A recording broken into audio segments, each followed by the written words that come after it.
मेरी जान हो तुम। यह कहानी है राज नाम के लड़का का। वो एक लड़की जिसका नाम था सोनी, वो उस लड़की से बहुत प्यार करता था। सोनी राज से 5 साल की छोटी थी। सोनी की नेचर बाकी लड़कियों से अलग थी। वो सीधी साधी सिंपल सी लड़की थी। ना किसी से मिलना जुलना था और ना ही मोहल्ले में किसी से बात करती। सोनी की यही नेचर राज को भा गया था। वो मन ही मन उसे पसंद करने लगा था। राज एक ऑफिस में काम करता, उसकी सैलरी भी अच्छी खासी थी। राज हर रोज शाम को अपने गेट पर खड़ा रहता सोनी की एक झलक देखने के लिए, और जब सोनी कोई काम से घर से बाहर निकलती तो राज उसे देखते रहता और मुस्कुराता। एक दिन अचानक सोनी की नज़र पड़ी राज पर। वो उसे देख मुस्कुरा रहा था। सोनी उसको इग्नोर करके अपने घर चली गई। एक दिन सोनी जब कॉलेज से अपने घर लौट रही थी, बदतमीजी कर रहा था।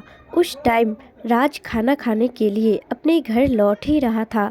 रास्ते में देखा सोनी को कुछ लड़के परेशान कर रहे हैं। राज जल्दी से सोनी के पास गया और वो सारे लड़के को मारकर भगा दिया। सोनी बहुत घबरा गई थी तो राज उसे बाइक पर बैठाकर उसके घर छोड़ दिया। सोनी बहुत घबरा गई थी तो राज उसे बाइक पर बैठाकर उसके घर छोड़ दिया। सोनी घर आकर सोच रही थी, राज बहुत अच्छा लड़का है, मेरी मदद की, आज मैं उसको थैंक यू बोलूँगी। शाम को जब राज अपने घर की गेट पर खड़ा था, तभी सोनी उसके पास आई और बोली, राज थैंक यू, आज तुमने मेरी हेल्प की। राज ने कहा, क्या तुम मेरी फ्रेंड बनोगी?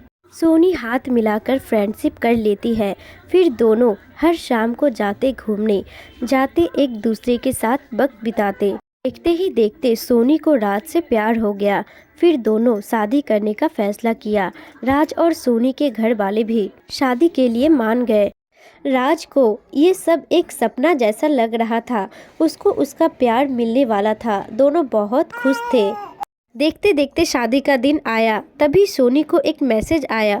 उसमें लिखा हुआ था, अगर तुमने शादी की तो मैं उसे हमारा फ़ोटो सब भेज दूंगा। सोनी पूरी तरह डर जाती है। ये कोई और नहीं बल्कि सोनी की एक्स बीएफ का मैसेज था। सोनी वो नंबर को ब्लॉक कर देती है और सोचती है कि मैं राज को अपने अतीत के बारे बता दूंगी शादी होने से पहले। पर अफसोस सोनी को मौका नहीं मिल पाया और शादी हो गई। जब राज काम से घर आया तो सोनी उसे अपने पास बैठाकर प्यार से अपने अतीत के बारे बताया। मैं जब अपने दीदी के यहाँ गई थी तभी एक मुन्ना से मेरी मुलाकात हुई। वो मुझे शादी का दिलासा देकर मुझे धोखा दे गया और फिर मैं पूरी टूट चुकी थी, इसलिए किसी से बात नहीं करती थी। जब तुम मेरे लाइफ में आए तो मुझे एक नई ज़िंदगी मिली और मुझे तुमसे प्यार हो गया। मैं ये सब तुम्हें शादी से पहले बताना चाहती थी, पर मुझे मौका ही नहीं मिला, मुझे माफ़ कर दो। तभी राज कहता है, सोनी तुम भूल जाओ तुम्हारे साथ क्या हुआ, क्योंकि अब मैं हूँ तुम्हारे साथ और मैं भी तुमसे बहुत प्यार करता हूँ, मेरी जान हो तुम। दोस्तों, आपको ये स्टोरी पसंद आती है तो एक लाइक, कमेंट और वीडियो को अपने दोस्तों के साथ शेयर जरूर करें। साथ ही हमारे चैनल को सब्सक्राइब करना ना भूलें।